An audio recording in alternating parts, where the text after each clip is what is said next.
Dios os bendiga. Y ciertamente nosotros sabemos que estamos siempre luchando. Y muchas veces no simplemente con las cosas que vemos, sino con las cosas que no vemos. Y me acuerdo cuando yo era pequeño, había un corito que enseñaban en la escuela dominical que decían: somos soldaditos siervos del Señor. ¿Cuántos conocen ese corito? Amén. Bueno, los más jóvenes nos acordamos. Amén. Y realmente es interesante porque ya de pequeño nos hacen ver de que aunque nosotros no estamos luchando en una guerra natural, como los que pueden pasar en otros países que viven en constante conflicto, pero ciertamente hay una lucha espiritual. En Efesios 6:12 vemos lo que nos dice.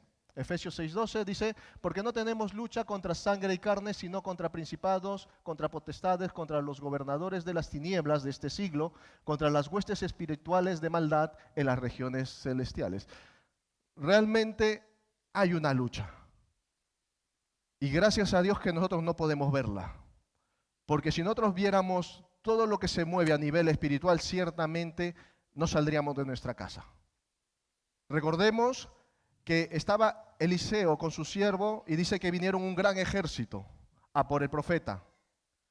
Y el siervo se ponía nervioso al ver una cantidad de multitud de caballos, de guerreros, y le decía: ¿qué hacemos? Y el profeta le decía: tranquilo, no worry, no hay problema, tranquilo, paz, porque mayor es el que está con nosotros. Y dice que oró y le dijo: Señor, ábrele los ojos. Y dice que en ese momento los ojos de su siervo fueron abiertos. ¿Y qué es lo que vio? Un gran ejército de ángeles que estaba cubriendo al profeta.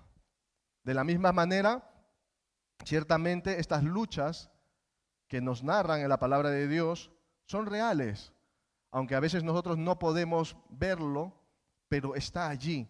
En Daniel, en el capítulo 9 y 10, se nos narra un hecho interesante, que Daniel dice que estaba clamando al Señor, él oraba a favor de su pueblo y no obtuvo respuesta. Y no obtuvo respuesta un día, 2 días, 3 días. Y dice que Daniel empezó a ayunar y orar. Y dice que al 21 días de haber empezado este ayuno y esta oración, dice que se presentó delante de él el ángel del Señor. Y vamos a ver lo que dice en Daniel 10, versículo 12.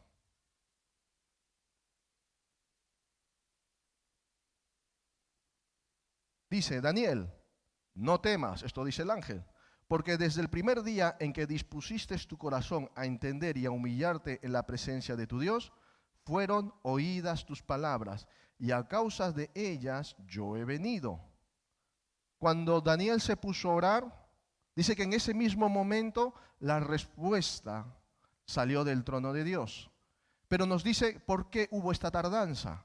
Me dice que en el versículo 13, mas el príncipe del reino de Persia se me opuso durante 21 días, pero Miguel, uno de los principales más importantes, vino para ayudarme, y he aquí con los reyes de Persia. Vemos aquí, se nos narra algo que nosotros no podríamos saber a menos que la palabra nos lo revele. Y aquí nos está diciendo que hay una lucha espiritual, hay una guerra que se opone, que quiere impedir que los planes, que los propósitos de Dios se hagan reales y se manifieste en este tiempo. Dice que las tinieblas están intentando día y noche, maquinan, planean e intentan armar cualquier tipo de estrategia con tal de destruir tu vida, mi vida, el reino de Dios, para que no avancen. Hay un versículo que yo me acuerdo que decía, ¿no?, que las puertas del Hades no prevalecerán sobre la iglesia. Y yo me acuerdo cuando era pequeño, yo veía a la pobre iglesia como resistiendo ahí, pobrecito, y no es así. Realmente la iglesia es un plan divino, que forma un plan de parte de Dios. Y el que está empujando, intentar de mover para que eso no se cumpla es el diablo. Porque la iglesia avanza, porque el reino de Dios se está extendiendo. Aunque se levante oposición, aunque se levante el enemigo, el reino de Dios avanza. Amén. Por eso muchas veces cuando tú sientes en tu vida que las cosas se han estancado o sientes que tu vida ha llegado a un momento en que no avanzas más, eso quiere decir que el enemigo se está oponiendo. El enemigo está haciendo de las suyas para que el propósito de Dios no avance en tu vida. Lo estamos viendo que de la misma manera que en Daniel, el rey de Persia estaba allí batallando para que la respuesta de parte de Dios al clamor de Daniel no se cumpliera. Por eso es tan importante la oración. Por eso es tan importante el clamar a Dios. Por eso es tan importante saber que cuando nosotros oramos, el Señor nos escucha. Él nos oye. ¿Desde qué momento? Desde el mismo instante que dice que disponemos nuestro corazón.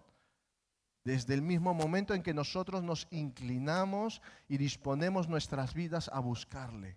Dice la palabra que busquemos al Señor mientras que Él pueda ser hallado. Ahora la pregunta es, ¿cómo debemos de orar? ¿Cómo debemos de buscar al Señor? Yo recuerdo cuando era más pequeñito que no sabía hacer oraciones elocuentes. Es más, yo pensaba que no se me daba bien el orar. ¿Por qué? Porque no entendía lo que era la oración.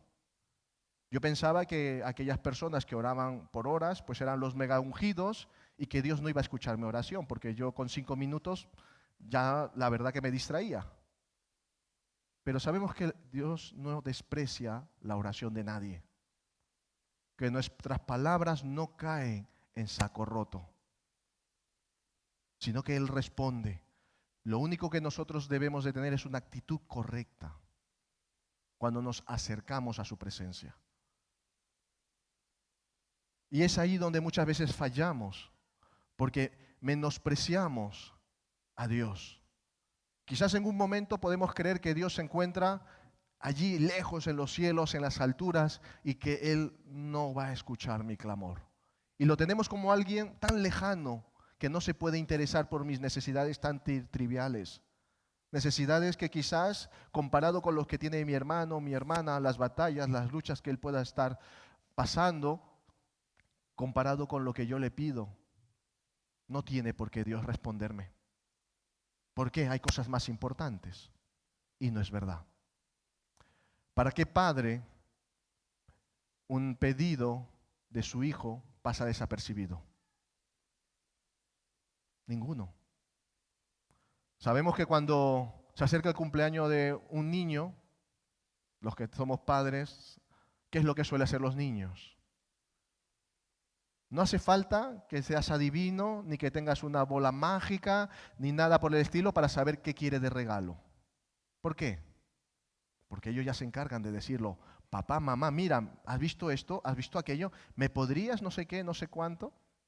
Y de pronto, aunque tú no le has preguntado nada, pero ya te ha dicho lo que quiere. ¿Es así o no es así? ¿O solo me pasa a mí? Es así. Entonces, de la misma manera, nosotros cuando nos relacionamos con el Señor, tenemos que tener esta misma actitud de cercanía, de confianza, de poder abrir nuestro corazón y poder clamar y poder acercarnos al trono de la gracia. Amén. A veces nosotros podemos llegar a pensar que la oración es algo muy tedioso, es algo que cuesta mucho. Y eso lo vemos, por ejemplo, cuando en las iglesias, no digo aquí, pero en otras iglesias, cuando dicen cultos de milagros, cultos de avivamientos, cultos de bendiciones, cultos de no sé qué, y las iglesias llenas, a tope, a reventar, y hay que poner sillas y todo. Pero cuando dicen culto de oración, aparte del pastor, los 3, 4 hermanitos de siempre, la hermanita, ¿por qué se nos cuesta y se nos hace tan difícil el orar? ¿Por qué podemos separar tiempo para todo, pero cuando se trata de orar, entonces decimos, bueno, y buscamos la excusa que queramos? ¿Acaso no es importante la oración en nuestras vidas? Quizás el comunicarme con Dios no es importante. Quizás ver las respuestas de Dios, porque ojo, cuando el pueblo de Dios ora, junta, suceden cosas maravillosas. Dios responde. ¿Cómo lo sé? Porque cada martes que estamos aquí reunidos orando, hemos visto vidas transformadas, respuesta de Dios obrando, y que son testimonio, que muchas veces nosotros no nos enteramos ni sabemos. ¿Por qué? Porque no estamos. Y cuando nosotros venimos los martes, vemos sanidades de personas que estaban quizás en el lecho de muerte, que estaban desahuciados y que de pronto recuperan vida. Gente que no tenía papeles, de pronto se abre una vía para que puedan tener papeles. De pronto te fallaba la salud, te fallaba o habían cosas que te alejaban y te quitaban la paz, y de pronto milagrosamente hay una respuesta. ¿Y por qué? Porque hay un pueblo unido que clama. Y el Señor, vuelvo a decir, no desprecia la oración de su pueblo. Amén. Y trayendo esta parte hay una cosa importante. Los discípulos de Jesús veían cómo era la vida de Jesús y qué práctica habitual hacía Jesús que destacaba más de lo normal. Era la oración. Sí, Él hacía milagros. Sí, Él multiplicaba peces, resucitaba muertos, sanaba sordos, cojos y hacía un montón de milagros. Pero antes de eso, Él practicaba una vida de constante oración. Entonces, los discípulos, cuando veían a Jesús hacer todas estas cosas, podrían haber pedido y haber dicho: Maestro, enséñanos a hacer milagros. O enséñanos a hablar como tú hablas, ¿no? Danos una sesión de coaching ahora que está tan de moda esto, ¿no? Y no. Los discípulos, ¿qué le dijeron? Enséñanos a orar. Esto lo vemos en Lucas 11:1, perdón. En Lucas 11:1 nos dice: aconteció que estaba Jesús, ¿qué cosa? Orando en un lugar. Cuando terminó, uno de sus discípulos le dijo: Señor, enséñanos a orar, como también Juan enseñó a sus discípulos. Yo me imagino la escena que estarían todos los discípulos, ¿no?, mirando de lejos, que el maestro estaría por allí orando, y dirían: ¿quién se anima? A ver, ¿quién es el valiente que le pregunta, que nos enseña a orar? Y entre todos diría uno: bueno, yo mismo. Se acercó y le dijo: Señor, enséñanos a orar. ¿Y cuál fue la respuesta de Jesús? ¿Acaso le dijo: esto ya tendríais que saberlo? ¿Por qué no me habéis visto y por qué no habéis escuchado mis palabras? ¿Acaso Jesús les reprendió? ¿Los amonestó? No, al contrario. Yo me imagino que, es más, que Él se alegraría. Él se alegraría al ver que sus discípulos querían imitarle. De la misma manera, cuando un papá o una mamá ven que sus hijos empiezan a imitar sus cosas, ¿cuál es la actitud? Sonríes, te ríes. ¿Por qué? Porque te hace gracia verte reflejado en alguien tan pequeñito. ¿Es así o no es así? Yo recuerdo, bueno, no hace mucho, con mis niños, a veces hacen cosas y yo digo: ¿cómo se parecen a mí? Y mi mujer me dice muchas veces: sí, se parecen muchísimo. ¿Por qué? Porque muchas veces ella me llama la atención a mí y también le llama la atención a ellos. Pero qué bueno es que el Señor nos enseña a cómo orar. Porque ciertamente la oración no es un talento, sino es el resultado de mantener una comunión con el Padre. Entonces, no sé, la pregunta no es: ¿sabes orar? Porque yo creo que el que más o el que menos sabemos orar. La pregunta es: ¿estamos orando como Jesús enseñó a sus discípulos? Y quizás esta es la respuesta que hoy vamos a obtener en esta mañana. En Lucas 6:12 vamos a mirar cómo era la vida de Jesús, para tener un ejemplo. Vemos que Jesús, antes de elegir a sus discípulos, a los 12, dice que estaba orando. En Lucas 6:12 nos dice, en aquellos días se fue al monte a orar y pasó la noche orando a Dios. Y luego viene la elección de los 12. Por ejemplo, Jesús, cuando estaba ya en la cruz,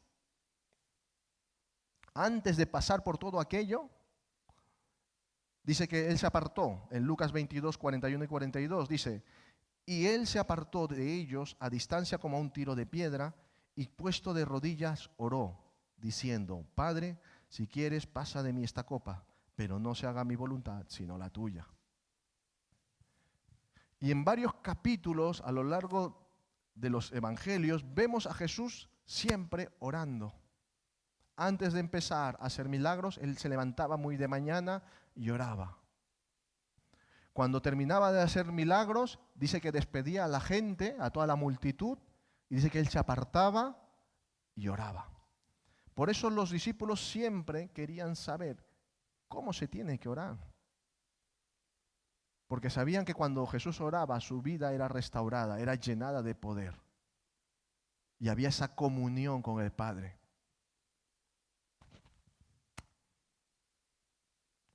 Y esto nos levanta una pregunta. Si Jesús se apartaba para orar cada día, para tener comunión con su Padre, ¿cuánto más no lo necesitamos nosotros? Es para pararnos a pensar un momento.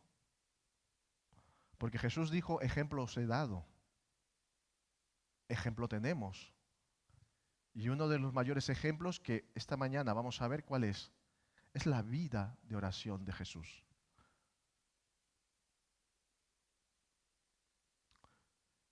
¿Cómo orar como Jesús?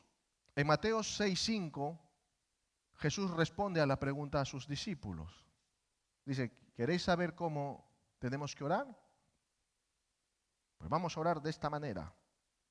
En Mateo 6:5 nos dice, y cuando ores, no seas como los hipócritas, porque ellos aman el orar en pie en las sinagogas y en las esquinas de las calles para ser vistos de los hombres.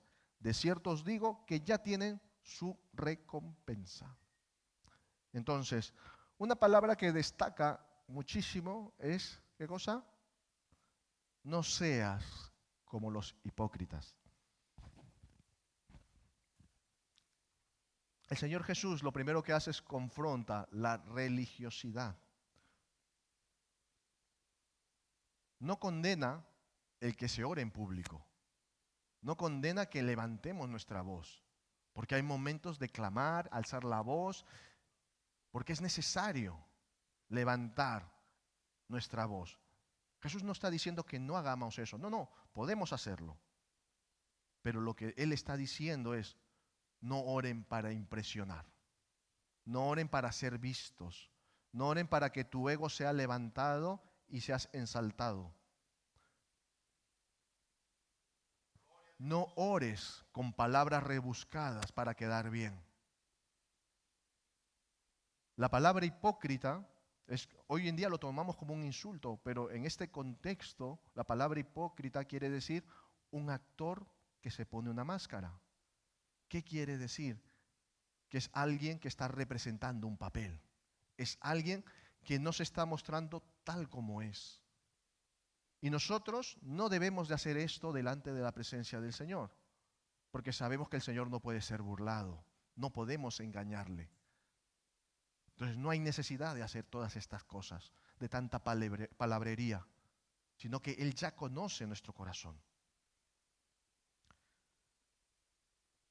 El Señor no busca, cuando nos acercamos a su presencia, que de pronto hagamos un máster en elocuencia y de pronto podamos decir un montón de palabras y porque pensemos de que de esta manera el Señor nos va a escuchar. No. Si tu pensamiento es de que tengo que orar y 50.000 palabras para que el Señor responda, no hay necesidad de eso. El Señor lo único que está diciendo es, habla de manera natural. yo te escucho, tienes toda mi atención. Háblame tal y como eres. Que me equivoco, no pasa nada. Que tartamudeo, no pasa nada. Moisés, un gran siervo de Dios, tartamudeaba delante de la presencia de él. ¿Por qué no lo puedo hacer yo? Me puedo equivocar, por supuesto. Dice que aunque nos equivoquemos, dice que el Espíritu Santo intercede por nosotros. Y Él pide de la manera correcta, aunque quizás yo intento explicarme de una manera y quizás he levantado una oración y no tiene una estructura, ni tiene... No, da igual. El Espíritu Santo que está en nuestro corazón, Él sabe cómo clamar.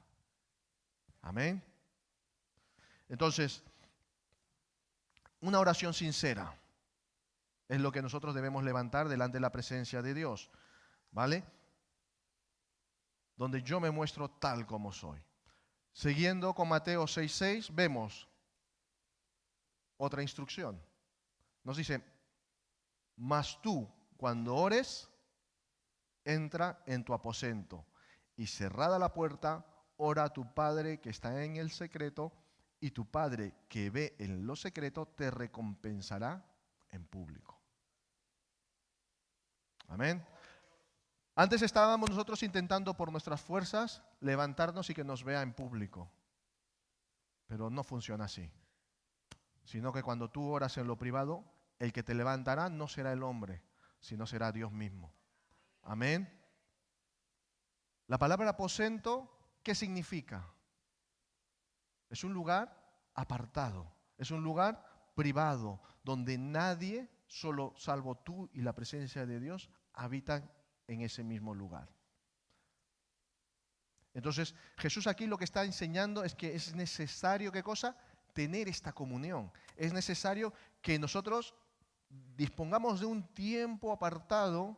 A mí me encanta estar con mis hijos, me encanta estar con mi mujer, pero disponer un tiempo, ¿para qué? Para poder llorar a solas con Dios. Es necesario. Da igual en qué momento lo hagas, lo puedes hacer por la mañana, por la noche, da igual el momento, pero es necesario que dispongamos de este tiempo de comunión. Porque sabéis que cuando nosotros oramos, buscamos al Señor, suceden cosas maravillosas, vuelvo a decir, se produce un mayor crecimiento en nuestras vidas. Sientes renovado. A veces estás cansado, estás fatigado y de pronto cuando oras te levantas y dices, bueno, no sé qué pasó, pero dejé todo mi cansancio orando, porque me he levantado renovado. A los que conducimos mucho, ¿no? Porque a veces me toca coger el coche, no hay nada más bonito que ponerte a orar, ponerte alabanzas y te pones a orar. La carretera se te hace súper corta. Y es bueno tener estos tiempos de comunión. Hoy en día vivimos en un mundo donde por lo general todo el mundo expone sus vidas a las redes sociales y quieren hacerlo todo público. No hay necesidad.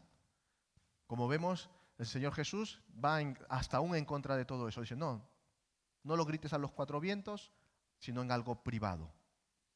Y este lugar secreto hace una referencia clarísima al lugar santísimo que existía en el tabernáculo. Porque recordemos que en el lugar santísimo, ¿qué personas podían entrar? Solamente el sumo sacerdote. ¿Vale? ¿Por qué solamente una persona? En primer lugar, en el lugar santísimo era la morada física donde la presencia de Dios moraba, donde allí su presencia era manifiesta. Pero no podía esa presencia estar con todo el pueblo, sino que existía una separación. Estaba dividido el lugar santo y el lugar santísimo, donde se moraba la presencia del Señor. Y nos dice que este sumo sacerdote, una vez al año, entraba a dicha presencia. Entraba en el día de la expiación, o Yom Kippur, que era el día donde el sumo sacerdote ofrecía holocausto, sacrificios, para que el pueblo de Israel fuera perdonado y existiera esta reconciliación entre el pueblo de Dios y su Dios. Los que quieran saber un poquito más pueden leer Levíticos 16, allí es donde se narra, porque era un ritual que tenía que seguir el sumo sacerdote. En este caso, Aarón tenía que purificarse, tenía que matar a un animal, ¿vale? A un cordero, luego ofrecían 2 cabritos y había una serie de rituales, ¿vale? Que significaba ¿qué cosa? Que el pecado del pueblo era echado fuera.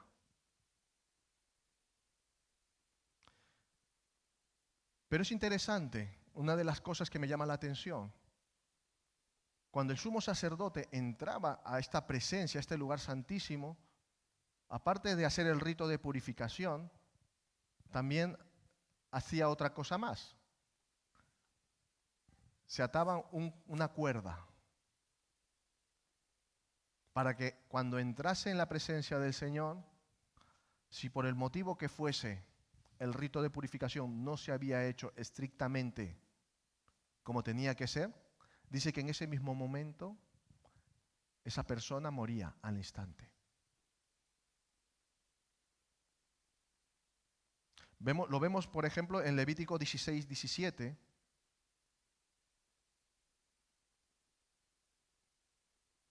Vamos a ver cómo era de serio. Nos dice, ningún hombre estará en el tabernáculo de reunión cuando él entre, en este caso sería Aarón, a hacer la expiación en el santuario, hasta que él salga y haya hecho la expiación por sí, por su casa y por toda la congregación de Israel. O sea, era una tarea de tal importancia, pero solamente lo podía hacer un hombre, solo uno.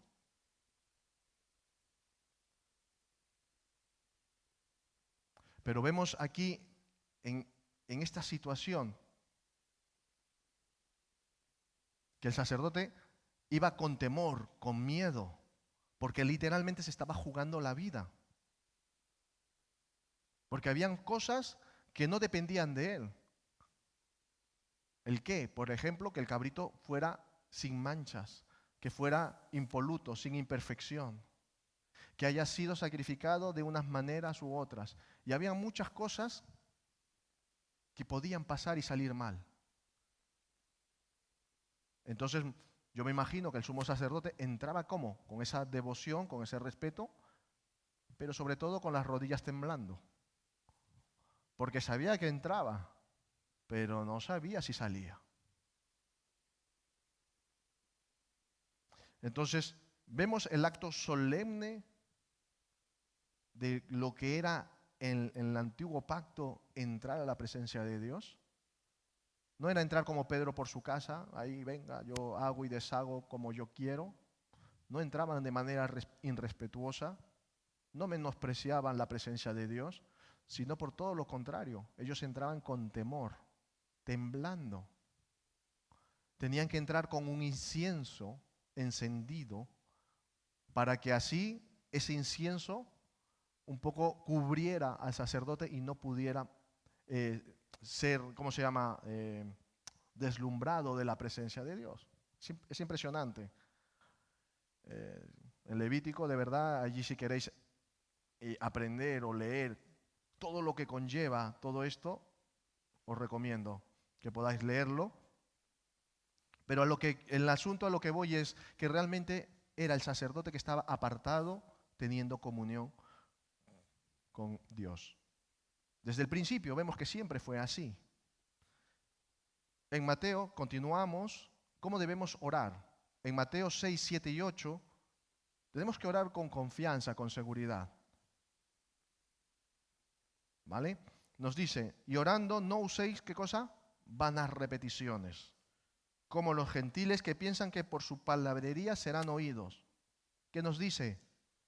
No os hagáis, pues semejantes a ellos, porque vuestro Padre sabe de qué cosas tenéis necesidad antes que vosotros le pidáis.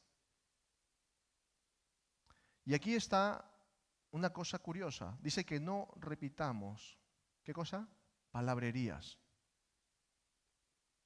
Y en los matices es importante. El Señor no está diciendo que no ores o que no repitas tus oraciones, que no seas insistente con tu clamor. No te está diciendo eso. Porque muchas veces toca orar, toca clamar. Lo vimos en Daniel, dice que él se puso a orar un día tras otro, tras otro, tras otro, hasta que la respuesta del Señor vino. Entonces, ¿qué es lo que tengo que hacer? Yo tengo que orar. Yo tengo que interceder, yo tengo que clamar, yo tengo que luchar, yo no me puedo desanimar. Ahora bien, lo que el Señor sí condena es que utilices palabrerías, cosas sin sentido, simplemente por rellenar. Esto me recuerda muchas veces cuando habían el típico examen sorpresa. ¿Sí? ¿Os suena? Bueno, aquí alguno ha escuchado y ha dicho, uy. ¿Qué es lo que sucedía en los exámenes sorpresa? Te preguntaban de todo. Y qué casualidad, siempre te preguntaban aquellas cosas que tú nunca sabías. O solo me pasaba a mí. Entonces, ¿qué es lo que podíamos hacer? Cogías una palabrita y de pronto y empezabas a estirar, a estirar, a estirar y escribías una estrofa así, pensando que con todo lo que habías dicho a ver si colaba. No, el que sabe la respuesta, nada, en una línea sobran las demás. De la misma manera, el Señor nos dice que cuando oremos no es necesario buscar tanta palabrería, sino que Él ya conoce nuestro corazón. Él conoce nuestro dolor, nuestro sufrimiento, y Él quiere que nosotros nos acerquemos, que seamos genuinos, que de verdad abramos nuestra boca, pero que declaremos qué es lo que nos sucede. Cuando vamos al médico, a los que vamos, ¿no? Porque hay unos que nos cuesta ir más que otros, ¿no? Pero cuando vamos al médico, normalmente vamos porque nos duele algo, porque necesitamos, ¿no? Uy, de pronto un dolorcito aquí, allí, y de pronto necesitas que te revisen, y cuando entramos a consulta, de pronto no le decimos al médico, oye, ¿has visto qué tal hace el tiempo? Oye, sí, me ha gustado. Oye, ¿sabías lo que ha pasado? ¿Empiezas a hablar de todo? ¿Hacemos esto? ¿Qué es lo que te pregunta el médico? ¿Qué tienes? ¿Qué te pasa? ¿Es así o no es así? ¿Por qué? Porque realmente el médico está especializado en algo que te sucede y que dependiendo de lo que sea, él va a determinar cómo proceder y nos dará el tratamiento adecuado. Pero si yo estoy en la consulta y le empiezo a hablar de lo que sea, dirá entonces, ¿qué haces aquí? ¿Te pasa algo? No, es que estaba aburrido en mi casa y vine aquí para pasar el rato. No. Entonces debemos de acercarnos y orar al Señor de manera natural, sin forzar nada. Vuelvo a decir, el Señor Jesús no se opone a que repitamos la oración. Él mismo, cuando estaba en el monte de Getsemaní, repitió en 3 ocasiones diciendo, Padre, si es posible, quita de mí esta copa. Si es posible, ¿no, Señor? Por favor, quítalo, pero si no, hágase tu voluntad. Y dice que una tercera vez dijo, ¿no?, las mismas palabras, hasta que dijo, bueno, ya está, yo ya clamé, yo lloré, mi Padre ha dicho que es necesario que yo pase por todo aquello. Entonces, si yo tengo que levantar mi voz una y otra vez, no pararé, porque es necesario, pero tengo que orar con confianza, con seguridad. ¿De acuerdo? Y no sirven estas oraciones mecánicas, que una vez lo hemos aprendido y lo decimos A, B, C, D, A, B, C, D, A, B, C, D, A, B, C, D, y pensamos que es como un conjuro de estos mágicos y tal, y de pronto dicen, no, es que yo ya oré, ¿no? ¿Por qué? Porque he hecho A, B, C, D, A, B, C, D, A, B, C, D y A, B, C, D. No. Eso sería el ejemplo del loro, ¿no? ¿De acuerdo? ¿Quién mantendría una conversación con un loro? No, es ridículo. ¿Por qué? Porque el loro aprende 4 o 5 frases y ¿qué es lo que va a hacer? Te va a repetir 4 o 5 frases. Puede parecer que hables con él, sí, pero si tú le intentas razonar algo, el loro te dirá A, B, C y D. Y eso es lo que no quiere el Señor. no quiere que tengamos oraciones automáticas, que de pronto ya, ¡fium!, sabemos, ¿no? No, sino que Él quiere tiempos de comunión con nosotros. Amén.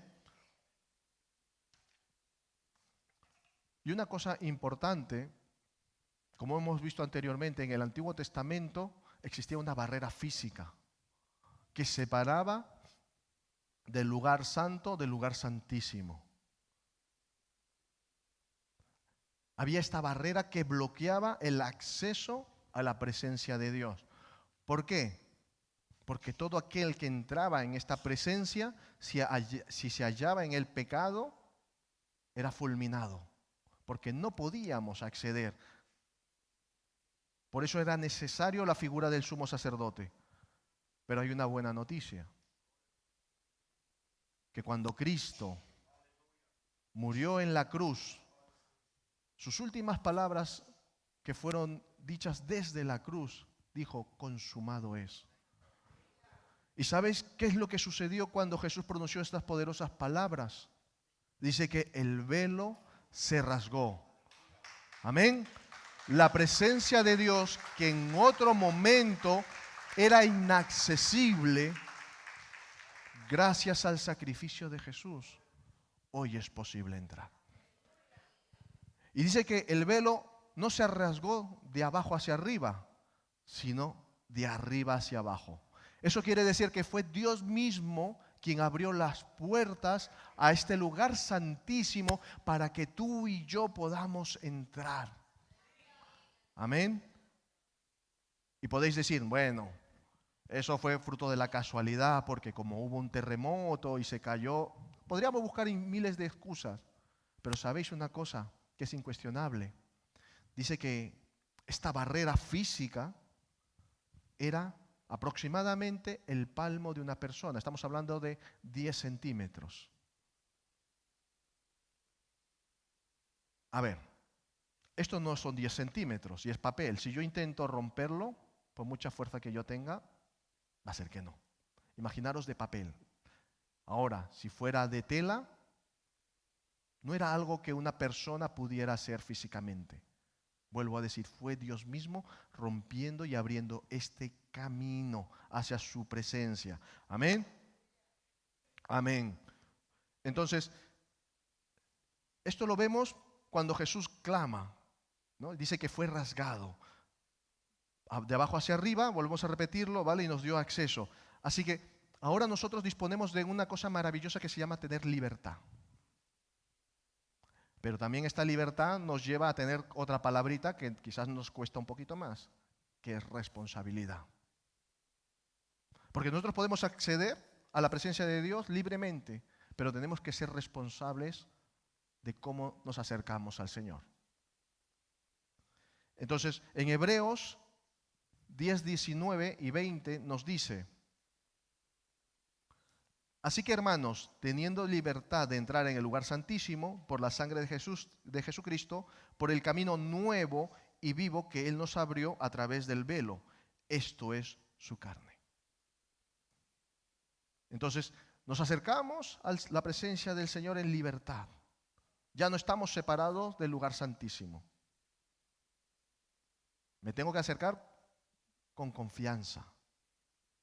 En Hebreos 4:16 nos dice: acerquémonos pues confiadamente al trono de la gracia para alcanzar misericordia y hallar gracia para el oportuno socorro. ¿Vale? Ya no voy a entrar como entraba el sumo sacerdote, que entraba con las piernas que le temblaban, porque no sabía si iba a salir con vida. Ahora yo puedo entrar con confianza, con seguridad. No porque yo haya, no se trata de nosotros. Se trata de la obra que Jesús hizo en esa cruz. Fue gracias a su sacrificio que Él hizo y que hace y que permite que nosotros podamos acceder a su presencia. Y es buenísimo, ¿por qué? Porque cuando nosotros entramos al trono, dice que hallamos gracia. ¿Qué significa? Que no encontramos el pago que merecemos, sino que encontramos el favor de Dios sobre nuestras vidas. Donde yo me puedo mostrar al Señor tal como soy, mostrar mis debilidades, mostrar aquello como me siento, aquello que me preocupa, que me ata, aquellas cosas que quizás no puedo decirlo en público, ni lo puedo quizás decir a la persona que yo tenga al lado, pero sí que puedo abrir mi corazón y presentarme y decir abiertamente, Señor, te necesito. Y para poder ilustrar todo esto, lo que estoy explicando, vamos a leer lo que nos dice en Lucas 18, 9 y 4. Aquí Jesús nos da un buen ejemplo de cómo se tiene que orar. Hemos hablado un poco de teoría, pues ahora vamos a mirar de algo más práctico, para que realmente nosotros podamos entender qué es lo que Jesús estaba refiriendo. Lucas 18, del 9 al 14, nos dice, a unos que confiaban en sí mismos como justos y menospreciaban a los otros, dijo también esta parábola. Dos hombres subieron al templo a orar. Uno era fariseo y el otro era publicano. El fariseo, vamos a ver cómo ora el fariseo. Puesto de pie, oraba, ¿con quién? Consigo mismo. ¿Dónde está la presencia de Dios aquí? O consigo mismo de esta manera. Dios, te doy gracias porque no soy como los otros hombres, ladrones, injustos, adúlteros, ni aun como este publicano. Ayuno 2 veces a la semana, doy diezmo de todo lo que gano. Wow. Menuda actitud. Menudo ejemplo. Y sí, podríamos decir, sí, si tú miras lo superficial, podríamos decir, wow, pues sí, es un hombre santo, un hombre apartado, un hombre que, mira, qué ejemplo, diezma todo lo que gana, está ayunando frecuentemente. Menudo hombre de Dios. Si solamente vemos la parte superficial y nos quedamos con eso, nos estamos perdiendo mucho de lo que el Señor Jesús nos quiere enseñar esta mañana, que no son las apariencias, sino que dice que el Señor mira el corazón. Amén. Es lo que el Señor mira, nuestro corazón. Y luego nos dice más el publicano. ¿Dónde estaba el publicano? Dice que estando lejos, el pobre estaría que no quería ni siquiera ser visto. Dice que no quería ni aún alzar los ojos al cielo, sino que se golpeaba el pecho diciendo, Dios, sé propicio a mi pecador. Dice que os digo que éste descendió a su casa justificado antes que el otro, porque cualquiera que se enaltece será humillado y el que se humilla será enaltecido. Y eso me hace recordar a mí mismo. Hace unos años atrás, yo era la típica visita que se sentaba en la última silla. Vivía alejado de Dios, había decidido tomar mi mal camino. Y cada vez que entraba a la iglesia, me sentaba en la última silla. Cuando el pastor decía amén, yo salía corriendo.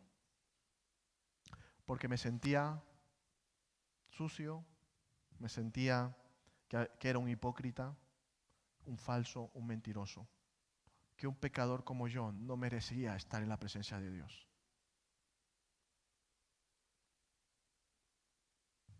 Y siempre me intentaba salir corriendo. ¿Por qué? Porque realmente pensaba que estas cosas no eran para mí. Que Dios escuchaba y transformaba la vida de muchas personas, pero yo, que decidí alejarme voluntariamente, que decidí dejar a Dios de lado y hacer mi vida, pero estuve muy equivocado, porque la gracia y misericordia de Dios es para todos, para cada uno de nosotros. Y sabéis que cuando tú te acercas al trono de la gracia, tu vida empieza a ser transformada. Amén. Es algo maravilloso que hace el Señor y hace la presencia del Señor en nuestras vidas. Amén. Dice que el fariseo, él hablaba de sí mismo, él se llenaba la boca de las cosas que él hacía. Enumeraba sus méritos, sus logros y se sentía orgulloso de lo que era. Él se comparaba con los demás. Esto también me hace recordar a otro fariseo. que también dijo las siguientes palabras: yo soy judío, fui estudiante de Gamaliel, fariseo de los fariseos, conservador de la ley, y empezó a enumerar tal, tal, tal, tal, tal. Y él terminó con una frase muy bonita que dice: tengo todo esto por basura. Todo esto no me sirve de nada, porque yo voy por algo mucho mayor, que es Cristo. Amén. En cambio, el publicano, ¿cuál era su actitud? Lo primero que hizo, que él reconocía su pecado. Él no vendía esa fachada de autosuficiencia, de santidad, sino que él decía: Señor, ten misericordia, sé propicio a mí. No merezco ni siquiera estar aquí delante de tu presencia. Pero es maravilloso lo que luego el Señor Jesús dice. Dice que el que se humilla, el que reconoce su falta, será enaltecido. Entonces, la oración correcta nace de un corazón humilde, de un corazón que reconoce sus errores. Amén. Aleluya.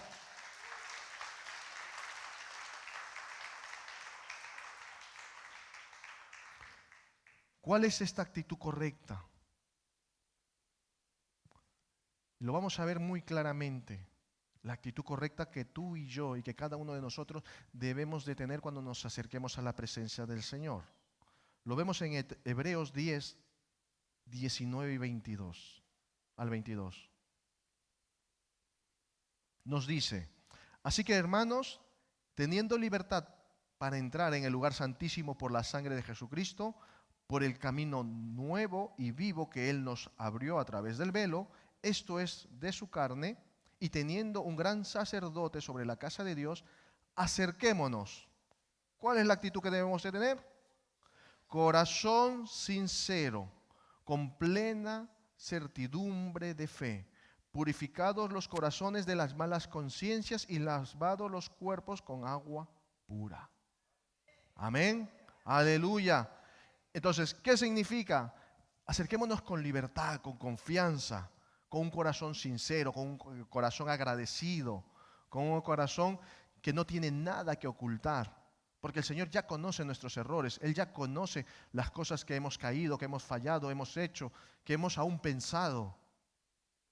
Y cuando clamemos al Señor, oremos con fe, no dudando nada, sabiendo que si nosotros oramos con fe, el Señor de una manera u otra va a obrar a favor nuestro. Amén. Cuando dice purificados, con humildad, no con soberbia, no con orgullo ni con altivez, porque sabemos que el Señor resiste a tales personas, sino que acerquémonos con humildad, de manera sencilla, con corazones agradecidos. Esta es la actitud que cada uno de nosotros debemos de tener cada vez que nos acercamos y levantamos nuestra voz a la presencia del Señor. Amén.